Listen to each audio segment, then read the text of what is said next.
Assalamualaikum warahmatullahi wabarakatuh. Selamat malam teman-teman mahasiswa dan Bapak Ibu tutor yang saya hormati. Perkenalkan, nama saya Fiona Anggraina dengan nomor NIM 8606063668. Izinkan saya mempresentasikan materi berjudul Peran Filsafat Ilmu dalam Memperkuat Ilmu Pendidikan.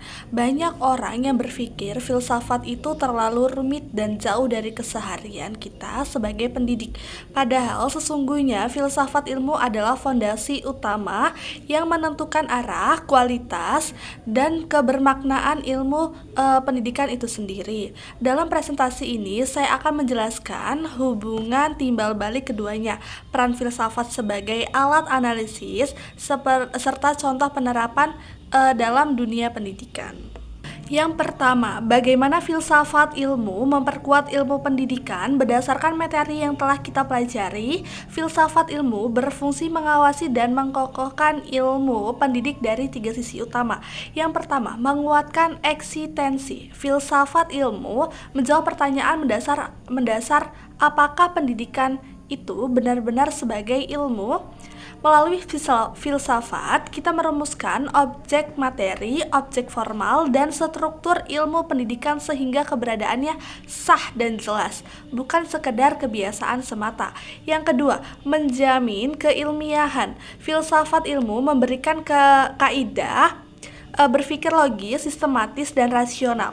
Ia memastikan bahwa teori-teori pendidik, metode pengajar, hingga penelitian yang kita lakukan benar-benar berdasarkan cara berpikir ilmiah, bukan asumsi sembarangan. Yang ketiga, menegakkan nilai-nilai. Filsafat ilmu menyaring dan menentukan nilai-nilai apa saja yang harus ditanamkan.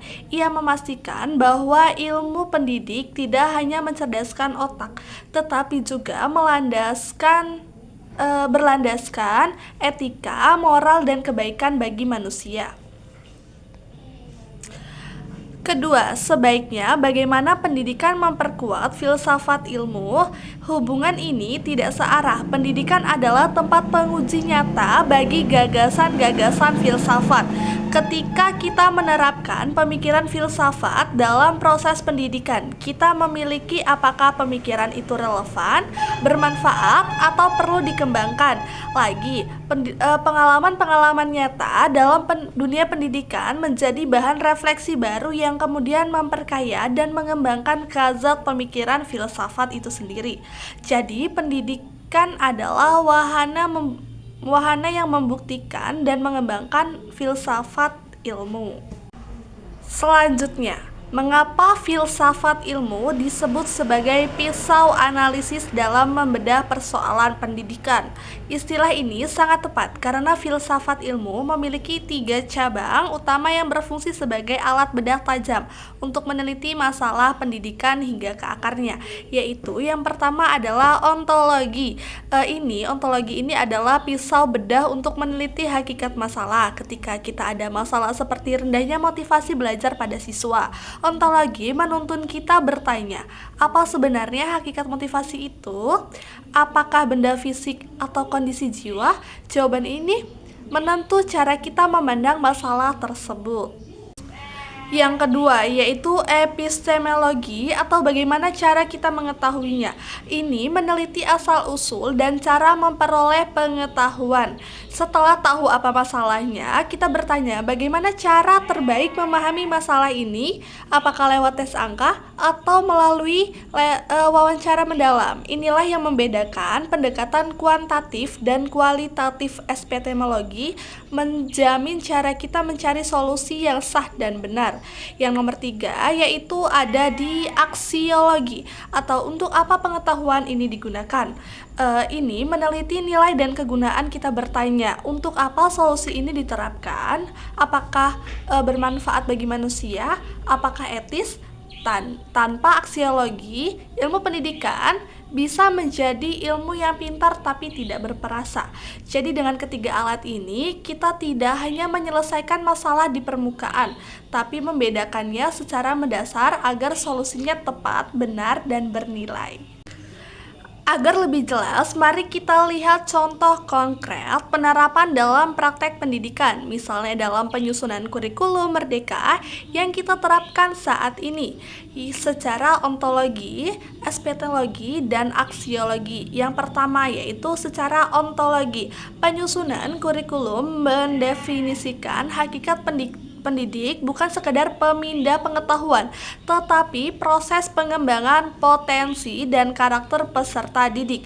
Maka, materi tidak hanya berisi hafalan, tapi juga pengembangan kompetensi. Yang kedua yaitu secara epistemologi. Cara menyampaikan pengetahuan diubah dari ceramah satu arah menjadi pembelajaran berbasis proyek dan pengalaman. Alasan pengetahuan dipandang lebih kuat jika dibangun sendiri oleh siswa, bukan hanya diterima. Ini adalah penerapan cara berpikir konstruktif. Yang ketiga, secara aksiologi, kurikulum ini ditekan pada penguatan karakter dan profil pelajar Pancasila. Artinya, ada nilai tujuan akhir bahwa pendidikan bertujuan untuk membentuk manusia yang berakhlak mulia, berbeka, dan berkontribusi pada bangsa. Contoh lain pada proses pembelajaran, saat guru memilih metode diskusi secara filsafat, guru terlalu percaya bahwa pengetahuan terbentuk melalui interaksi atau epistemologi dan tujuannya melatih siswa menghargai pendapat orang lain atau aksiologi. Semua ini tidak terjadi kebetulan, tetapi ada landasan filsafatnya. Sebagai simpulan, filsafat ilmu bukanlah pengetahuan yang terpisah dari pendidikan. Ia adalah nyawa yang memberikan arahan, metode, dan nilai. Ia menguatkan eksistensi ilmu pendidikan sebagai ilmu yang sah, ilmiah, dan bernilai di sisi lain. Pendidikan menjadi ladang bagi filsafat untuk terus tumbuh dan relevan.